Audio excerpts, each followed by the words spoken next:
اعوذ باللہ من الشیطان الرجیم بسم اللہ الرحمن الرحیم۔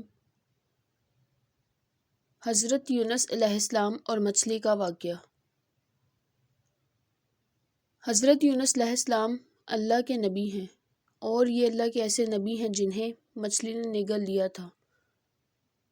آپ سے ایسی کون سی خطا ہوئی اور آپ 40 دن تک مچھلی کے پیٹ میں کیسے زندہ رہے؟ آج کی اس ویڈیو میں جانتے ہیں کہ یہ معاملہ کیا تھا۔ حضرت یونس علیہ السلام اللہ کے نیک بندے تھے اور وہ ہر وقت لوگوں کی بہتری کے لیے فکر مند رہتے تھے۔ اس لیے اللہ تعالیٰ نے انہیں اپنا رسول چن لیا اور انہیں نینوا شہر میں لوگوں کی ہدایت کے لیے وہاں جانے کا حکم دیا۔ یہاں کے لوگ بت پرستی کرتے تھے اور کفر و شرک میں مبتلا رہتے تھے۔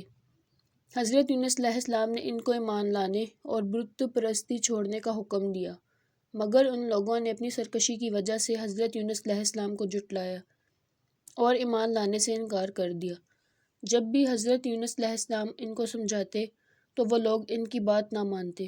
حضرت یونس علیہ السلام نے ان لوگوں کو بار بار سمجھایا کہ برے کام چھوڑ کر نیک کام کرو، لیکن ان نافرمانوں نے اپنے طریقے نہ بدلے۔ تو حضرت یونس علیہ السلام ان سے بالکل ہی مایوس ہو گئے تھے۔ انہوں نے نا امید ہو کر ان کے لیے عذاب کی بد دعا کی تھی اور دل شکستہ ایک سمندر کی طرف چل پڑے۔ وہاں ایک کشتی سفر کے لیے تیار کھڑی تھی۔ آپ کشتی میں سوار ہو گئے۔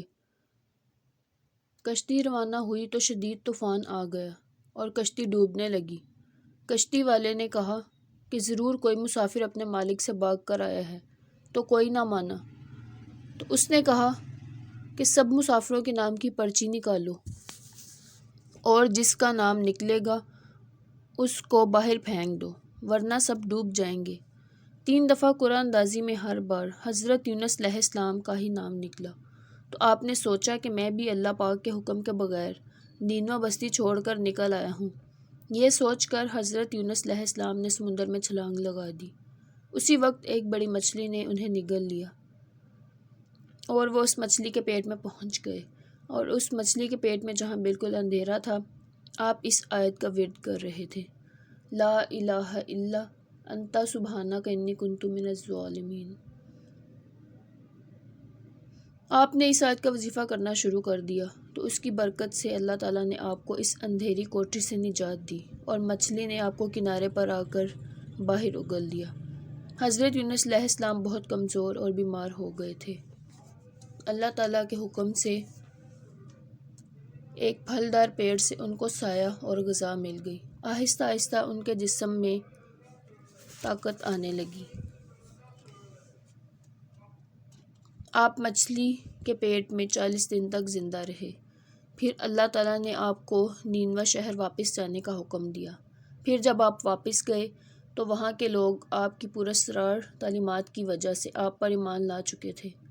تو پھر حضرت یونس علیہ السلام نے اللہ کا شکر ادا کیا اور انہیں اللہ کے دین کی تعلیم دینے لگے، اور حضرت یونس علیہ السلام کی دل دہلا دینے والی مصیبت اور مشکلات سے یہ ہدایت ملتی ہے کہ اللہ تعالیٰ اپنے خاص بندوں کو کس کس طرح امتحان میں ڈالتا ہے، اور جب بندے امتحان میں پھنس کر صبر و استقامت کا دامن نہیں چھوڑتے تو اللہ تعالیٰ اپنے بندوں کی غیب سے ایسا انتظام کر دیتا ہے کہ کوئی اس کو سوچ بھی نہیں سکتا۔ یہ بات قابل غور ہے کہ جب اس کشتی والے نے حضرت یونس علیہ السلام کو کشتی سے باہر پھینک دیا تھا تو ان کی زندگی اور صحت و سلامتی کا کون سا ذریعہ باقی رہ گیا تھا، اور پھر جب مچھلی نے ان کو نگل لیا تھا تو پھر کون سا سہارا باقی رہ گیا تھا۔ مگر اس حالت میں بھی جب آپ نے آیت کریمہ کا ورد کرنا شروع کر دیا تو اللہ تعالیٰ نے آپ کو مچھلی کے پیٹ میں بھی زندہ رکھا، اور پھر ان کو مچھلی کے پیٹ سے ایک میدان میں پہنچا دیا، اور پھر انہیں تندرستی اور سلامتی کے ساتھ ان کی قوم میں پہنچا دیا، اور ان کی تبلیغ کی بدولت 1 لاکھ سے زیادہ لوگوں کو ہدایت مل گئی۔ اگر ویڈیو اچھی لگی ہو تو ویڈیو کو لائک، شیئر اور سبسکرائب کریں اور بیل آئیکن کو دبائیں تاکہ ہر نئی آنے والی ویڈیو کی اسلامی تعلیمات آپ تک پہنچ سکے۔